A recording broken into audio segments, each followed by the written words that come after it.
میرے ساتھ smile again کی ٹیم ہے، مسرت مصباح صاحبہ موجود ہیں اور ہماری وکٹمائزڈ ہیں یہاں پہ سروری صاحبہ، نورین اور مارگریٹ. ہم ان سے بات کر رہے ہیں اور بریک میں ہمیں جوائن کیا ہے ماہر نفسیات صداقت علی صاحب نے. ڈاکٹر صداقت علی، السلام علیکم. وعلیکم السلام. Thanks for coming.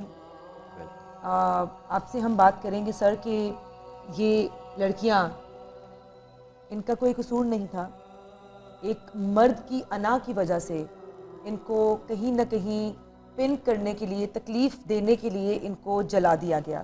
ان بچیوں کا کیا دماغی ری ایکشن، کیا سوچتی ہیں یہ بچیاں، اور کس طرح سے زندگی کی طرف واپس لایا جا سکتا ہے ان کو؟ دیکھیں، ایسے حادثوں کے بعد انسانیت سے اعتماد اٹھ جاتا ہے. جی. آپ کسی پہ بھروسہ نہیں کر سکتے جب اتنے قریب کے لوگ جیسے خامد یا پھر ماموں اور ممانی جو کہ دورے تیرے رشتے تھے، تو ایک ایسے حادثے کے بعد انسان تو اپنے سائے سے بھی ڈرنے لگتا ہے اور وہ کسی ایسے شخص کے قریب بھی نہیں جاتا جو کہ در حقیقت ہمدرد ہوتا ہے، جیسے کوئی کونسلر یا کوئی مددگار. اس کا بھروسہ ارد گرد سے، اس کے ماحول سے اس کا بھروسہ ٹوٹلی ختم ہو جاتا ہے. میں عرصہ دراز سے دیکھ رہا ہوں مسرت مصباح صاحبہ اس سلسلے میں بہت ہی خوبصورت کام کر رہی ہے. ان کا تو کام ہی ویسے خوبصورت بنانا ہے لوگوں کو، لیکن اب جو یہ لوگوں کو خوبصورت بنا رہی ہیں، اب جو خواتین کے اندر یہ تبدیلیاں لا رہی ہیں، یہ حسن خواتین کو اور کوئی نہیں دے سکتا. بالکل. سر کتنا مشکل ہوتا ہے ایسے لوگوں کو سروائیو کرنے میں؟ دیکھیے، اصل میں آپ سمجھتے ہیں کہ جو ان کے زخم سامنے نظر آتے ہیں، جو سامنے سب کچھ نظر آتی ہے تکلیف دہ صورتحال، تو بس تکلیف یہ سامنے ہے. جتنی تکلیف سامنے ہے اس سے کئی گنا تکلیف اندر ہوتی ہے. کئی زخم باہر سے جتنے نظر آتے ہیں، اندر سے اس سے کئی گنا زیادہ گہرے ہوتے ہیں. اس میں جو ایٹیچوڈنل ہیلنگ کا کام ہے، یہ بہت عظیم کام ہے، اور ہمارے ترقی پذیر ممالک میں تو یہ کام ابھی کوئی عام طور پر دیکھنے میں نہیں آتا تھا. ریسنٹلی یہ کام شروع ہوئے ہیں، اور یہ اسمائل اگین کا جو کام ہے یہ بہت زبردست کام ہے. لیکن ویسٹ میں، امریکہ میں عرصہ دراز سے لوگوں کے ایٹیچیوڈز کو ہیل کرنے کے لیے کام ہوتا ہے. ساری دنیا سے لوگ وہاں جاتے ہیں، لیکن وہ صاحب حیثیت لوگ ہوتے ہیں، وہ مالدار لوگ ہوتے ہیں جو جا سکتے ہیں اور اپنے دماغ کے اندر نئے سرے سے زندگی کی رمق پیدا کر سکتے ہیں. لیکن پاکستان جیسے ترقی پذیر ملک میں جہاں اور بہت سے مسائل ہیں جن کی پرائرٹی پہلے آ جاتی ہے، تو دلوں کے ٹوٹے ہونے کو زیادہ اہمیت نہیں دی جاتی، انہیں جوڑنے کو زیادہ اہمیت نہیں دی جاتی. ہمارے سامنے لوگ بکھر کے ریزہ ریزہ ہو جاتے ہیں اور ہم اپنی زندگی میں مگن رہتے ہیں. لیکن اس طرح کے ڈاؤن ٹراڈن جو لوگ ہوتے ہیں، خواتین جو کہ بہت بے بس ہوتی ہیں، جو کہ ایکچولی مردوں کو اپنا نگہبان سمجھتی ہیں، جو مردوں کی زندگی میں جب جاتی ہیں تو انہیں اپنا نگہبان مانتی ہیں خدا کے بعد، سیکیورٹی سمجھتی ہیں اپنی ہے کہ یہ مرد ہمیں سیکیورٹی فراہم کرے گا. بچپن سے ہی 5ویں 6ٹھی کلاس میں لڑکیاں پڑھ رہی ہوتی ہیں تو وہ ماں باپ کی بجائے سوچ رہی ہوتی ہیں ایک ایسے شخص کے بارے میں جو سفید گھوڑے پہ تلوار لے کے آئے گا اور ان کی پھر حفاظت کرے گا اور یہ کرے گا اور وہ کرے گا. یہ کہانیاں، یہ جو فیری ٹیلز ہیں، یہ بچیوں کو شروع سے ہی ذہن میں یہ بات بٹھا دیتی ہیں کہ اس کا یہ گھر جو ہے وہ گھر نہیں ہے، یہ ماں باپ ایویں ہیں، اصل میں تو مجھے کوئی میاں کا گھر ہوگا. اور وہ میاں کو ساری امیدوں کا چراغ بنا لیتی ہیں اور پھر اسی چراغ سے ان کو آگ لگتی ہے. جی صحیح. کے لیے ڈاکٹر صاحب مجھے یہ بتائیں کہ یہ سرجیکل ٹریٹمنٹ کے ساتھ ساتھ سائیکالوجیکلی ٹریٹمنٹ کتنا اہم ہے؟ آئی تھنک یہ انتہائی اہم ہے. ہوتا رہے گا تو ہی یہ ٹریٹمنٹ، اپنا سرجیکل ٹریٹمنٹ بھی صحیح کروا سکیں گی نا؟ میرے خیال میں پہلے نمبر پر تو سائیکولوجیکل ٹریٹمنٹ آتا ہے، کیونکہ ہمارے اندر جو انسان بستا ہے وہ جب تک اطمینان حاصل نہیں کرے گا، گریف سے نہیں نکلے گا، صدمے سے نہیں نکلے گا، لاس سے نہیں نکلے گا.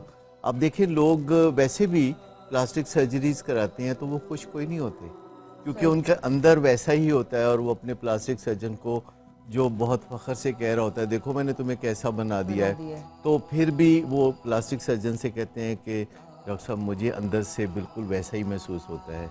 جب سیلف امیج ڈسٹارٹ ہو جاتا ہے، جب سیلف امیج خراب ہو جاتا ہے، تو یہ ہمارے ذہن کے اندر گہرائی میں چھپا ہوا ایک امیج ہے یا تصویر ہے جس کے اوپر کام کرنے کی ضرورت ہوتی ہے. عام زندگی میں بھی جو لوگ دیکھنے میں بہت خوبصورت نظر آتے ہیں, بعض اوقات وہ اندر سے اپنے آپ کو بہت بدصورت محسوس کر رہے ہوتے ہیں. یہ جو سیلف امیج ہے, اس پہ کام کرنا بینے ہی بالکل ساتھ ساتھ اس کی ضرورت ہوتی ہے کہ جسمانی طور پر آپ انہیں جیسے پلاسٹک سرجری سے بہتر بناتے ہیں, تو ساتھ ساتھ ان کی کاؤنسلنگ ہونی چاہیے. جی اور اس میں درگزر سب سے پہلی بات ہے. جب ہم پہ قدرتی آفات بھی آتی ہیں تو ہم کہتے ہیں میرے ساتھ ہی ایسا کیوں ہوا, وائی می. اور بہت زیادہ یہ گہری ایک اندر بات ہوتی ہے جو انسان کو چین لینے نہیں دیتی کہ آخر میرے ساتھ ہی ایسا کیوں ہوا. تو اس میں درگزر ایک بنیادی پہلو ہے جو پہلے سیکھنے کی ضرورت ہے. یعنی پیچھے گزر جانے دو, جو چیزیں زندگی میں ماضی میں ہوئی تھی ان کو پیچھے گزر جانے دو اور آگے بڑھ جاؤ. جی تو یہ جو درگزر ہے یہ تو ہمیں زندگی میں قدم قدم پر اس کی ضرورت ہوتی ہے. اگر ہم اپنے ماضی سے چپکے رہیں تو یہ فیوچر کی کاسٹ پہ ہوگا. بالکل ٹھیک. ڈاکٹر حضرت صاحب کے ساتھ ایک چیز یہ کہنا چاہتی ہوں کہ ان بچوں کے ساتھ جو درگزر کا معاملہ ہوتا ہے وہ بڑا ڈیفیکلٹ ہوتا ہے, کیونکہ ماضی سے کوئی چیز سے آپ گزر کے چلے گئے, آپ کی زندگی اچھی چل رہی ہے, ان کی زندگی تو آگے بھی اتنی تکلیف دہ ہو رہی ہے. ڈاکٹر صاحب کا بالکل صحیح کہنا ہے کہ سائیکولوجیکل جو ان کو ضرورت ہوتی ہے, دے ویری سوسائڈل. ہر کوئی چہرہ دیکھنے کے بعد کہتا ہے میں زندہ کیوں بچاؤں, مجھے تو مر جانا چاہیے. مگر جو تھیراپی ہے فار, اگر میں ڈاکٹر تو نہیں ہوں لیکن جو میں نے محسوس کیا ہے کہ اگر ہم ان کو یہ کہتے ہیں اس کو معاف کر دو, تو وہ ان کے ذہن میں یہ آتا ہے پاگل ہو گئی ہیں یہ, مطلب مجھے ہم نیک یہ نہیں نہیں کہہ رہے کہ ان کو معاف کر دو. بالکل دیکھیں معاف کا جو لفظ ہے نا, وہ تاکہ آپ کے اندر کا ایک یہ inner معاف جو ہے کا وہ ذرا لفظ اس satisfied کے ہو لیے جائے. نہیں ہے. معاف کر دو اس کو نہیں, آپ اپنی پرائیویسی میں اس چیز کو, اس حادثے کو, اس تکلیف کو جو آپ کو ہوئی ہے وہ پیچھے چھوڑے. بھولنے بھی نہیں, بھولنا ممکن ہی شاید نہ ہو, لیکن آپ کسی چیز کو پچھلا چیپٹر سمجھ کے جب اگلے چیپٹر پہ چلے جاتے ہیں, اس میں آپ جا کے اسے نہیں کہتے کہ میں تمہیں معاف کرتا ہوں. آپ کسی اور شخص کے سامنے بھی نہیں کہتے کہ میں اسے معاف کرتا ہوں.